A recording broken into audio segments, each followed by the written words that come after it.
Tout le monde s'accorde à dire que les publicités sont totalement débiles et complètement inintéressantes.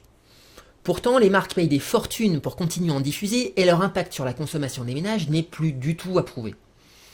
On va tenter aujourd'hui d'éclaircir ce paradoxe en détaillant 5 techniques utilisées par les publicitaires pour nous pousser à acheter sans même qu'on s'en rende compte.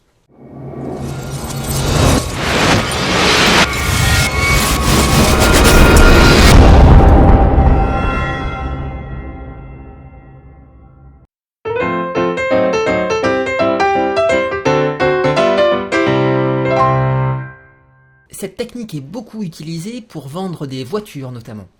Alors, on est tous des humains, et l'humain est par définition un être jaloux.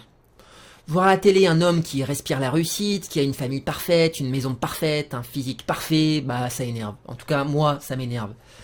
Et quand la publicité nous dit tout à la fin que le mec roule dans la dernière voiture d'une marque X, ça active nos petits neurones et ça stimule ce que les psychologues appellent la comparaison sociale. Inconsciemment, on veut faire aussi bien, voire mieux, que cet homme parfait qu'on nous présente. Et on achète finalement la même voiture que lui.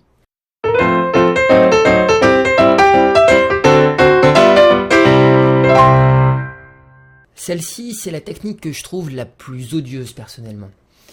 Prenons l'exemple des campagnes de prévention de la sécurité routière. On a tous en tête les images chocs qu'elles présentent, qui sont parfois même difficilement soutenables. On ressort du visionnage assez perturbé en général.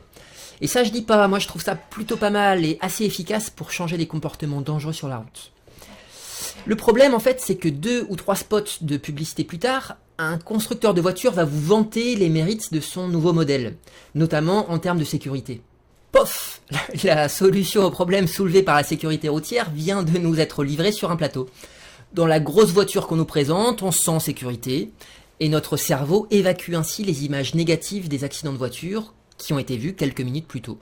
Des psychologues ont bâti des expériences sur des panels d'utilisateurs pour mesurer l'impact de cet amorçage cognitif sur les ventes. Les résultats, on s'en doute, sont sans appel.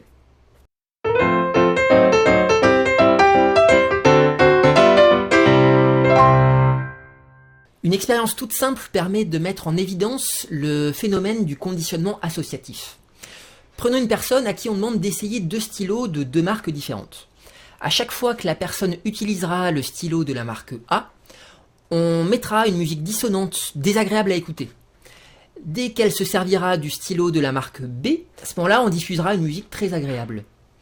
À la fin de l'expérience, on va demander à la personne quel stylo elle a préféré.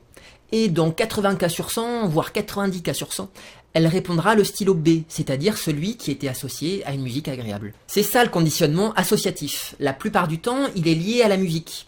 Le fond sonore de la publicité est un morceau de musique assez sympa, agréable à écouter, et pof, le cerveau associe instantanément le produit à une expérience plaisante, ce qui déclenchera plus tard le réflexe d'achat.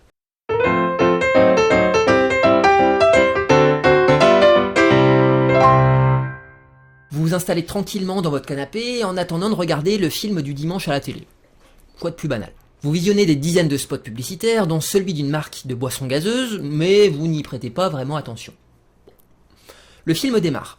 Au bout de quelques minutes, on voit le héros se désaltérer avec une boisson gazeuse, la même ou presque que celle de la publicité vue quelques minutes avant. Pof! La congruence publicité-programme vient d'être activée. Votre mémoire est à l'instant sollicitée, ce qui facilite l'implantation du nom de la marque de boisson dans votre cerveau. Le film produit un effet d'ancrage mnésique qui réactive les images mentales de la boisson vues dans la publicité. C'est tordu, hein?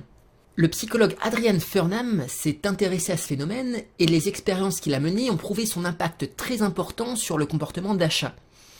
Mais il a aussi montré que cette technique ne marchait que si la publicité était diffusée avant le film. Si elle est diffusée après, le cerveau va réactiver son souvenir de la scène du film, mais dans cette scène, la boisson ne comporte aucune marque, donc ça ne marche pas.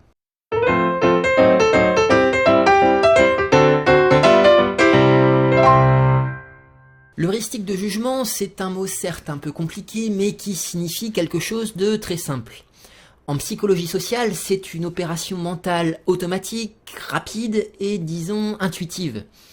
Le cerveau humain va simplifier plein de choses, va aller au plus court pour tirer des conclusions rapides, mais bien souvent erronée. L'exemple de la publicité va bien illustrer ce concept. Car oui, la technique de l'heuristique de jugement est très souvent employée dans la publicité, et notamment pour vendre des produits cosmétiques. On va abreuver la cible d'informations complexes, par exemple la présence de nanomatériaux, d'acide hyaluronique, ou ce genre de choses, pour influencer son jugement. Ben oui, si le produit est tellement sophistiqué, dans la tête des gens, c'est forcément qu'il est efficace. Il ne s'agit pas vraiment de publicité mensongère, étant donné que toutes les molécules au nom compliqué sont bien dans le produit. En fait, c'est le spectateur qui tire lui-même des conclusions sur la qualité du dit produit, ce qui le poussera à le mettre dans son caddie quand il passera dans le rayon. C'est ainsi que cette nouvelle vidéo s'achève. Ça m'a fait très plaisir de la tourner parce que c'est un sujet qui me tenait quand même particulièrement à cœur. Quant à nous, on peut se retrouver sur YouTube bien sûr, mais également sur le blog ou sur Facebook. Et ben écoutez, n'hésitez pas à laisser un petit commentaire, à la partager sur les réseaux sociaux, ça fait toujours plaisir. Et puis quant à nous, et ben écoutez, on se dit à très bientôt. Allez, à plus.